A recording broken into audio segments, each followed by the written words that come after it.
Regarde cette vidéo. Trallallero trallallà. Et encore celle-là. Bombardiro crocodilo. Encore. La vacca Saturno Saturnita. Encore. Brr brr patapim. Encore. Lirili larila. Bal. Si tu fais ça tous les jours, ton cerveau est en train de changer, mais pas dans le bon sens. Bienvenue dans l'ère du brainrot. Brainrot, au début, c'était un mème. Aujourd'hui, c'est devenu carrément le mot de l'année. Un phénomène sur les réseaux sociaux. En définition, c'est une détérioration mentale due à la consommation de contenu inutile, excessif. Littéralement, ça veut dire quelque chose comme cerveau pourri. Le nom complet, Italian, whatever, brainrot, se résume à des personnages générés par l'intelligence artificielle. Ces derniers temps, un type de contenu vraiment étrange est devenu viral sur Internet. On parle de personnages complètement absurdes, souvent générés par l'intelligence artificielle et dont le design n'a souvent aucun sens. Par exemple, tu peux voir un requin qui marche avec des énormes baskets, un gorille avec un corps de banane, ou encore des personnages bizarres avec des objets à la place de la tête. Une ballerine avec une tête de café au lait, qu'on appelle ballerina cappuccino. Ce sont principalement les jeunes générations qui ont adopté ce type de contenu, attirés par le comportement rapide, bizarre et parfois complètement addictif. Ensuite, je trouve ça assez problématique le fait qu'il y ait des enfants qui consomment ce genre de contenu, mais on en parlera après dans la suite de la vidéo. Ils ont même des peluches à leur effigie. En plus, ils parlent une langue bizarre. Tripa, tropa, tralala, lirilira, tung tung, sahur, boneca. Libi, si libi. Désolée, je ne suis pas experte en italien, mais ça, je ne pense pas que c'est de l'italien. Ça doit être juste une langue sortie tout droit de masse. Et aujourd'hui, ce phénomène ne se limite pas seulement qu'à un seul pays. Il est répandu dans le monde entier. Autour de tout un univers s'est créé. On voit apparaître des musiques, des remixes et des styles comme brainrot, rap, qui cumulent des millions de vues sur YouTube. Certains contenus vont encore plus loin.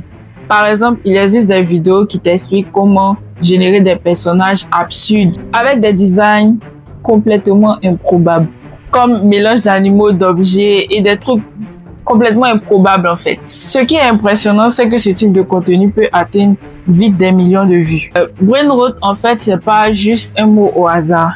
Ça décrit bien ce qui se passe quand on consomme ce genre de contenu sur les réseaux sociaux. En gros, ton cerveau consomme du fast food. Et comme avec de la vraie nourriture, si tu consommes que de la merde, ton corps change.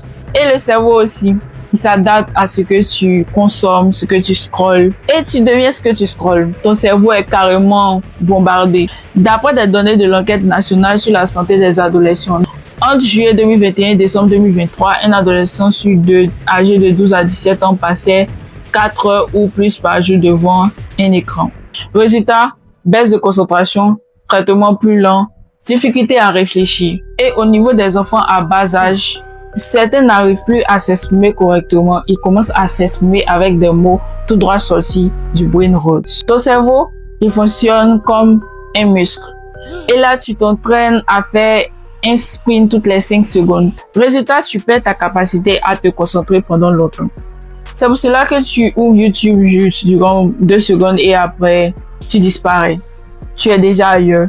Chez le gros consommateur, on peut dire que ça peut créer de l'anxiété, de la dépression, de la fatigue mentale.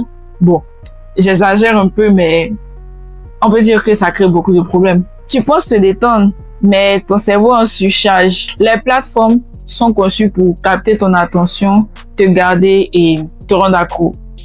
Surtout avec le scroll infini, la dopamine, les récompenses à la dopamine. Ici, l'attention est la nouvelle monnaie. Maintenant, on va être vraiment honnête.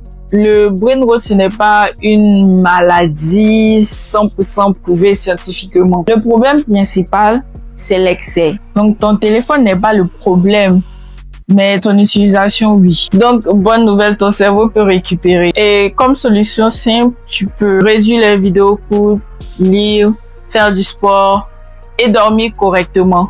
Et surtout remplacer le contenu passif par du contenu stimulant. Ouais, le brainrot ne va pas te tuer aujourd'hui, mais il peut quand même un peu détruire ton futur. Ta concentration, ta capacité à réfléchir, ton potentiel lentement. Alors pose-toi la question, est-ce que tu contrôles ton attention ou on la contrôle pour toi? Alors si tu as aimé mon contenu, abonne-toi pour me soutenir et on se retrouve pour la prochaine vidéo. Bye!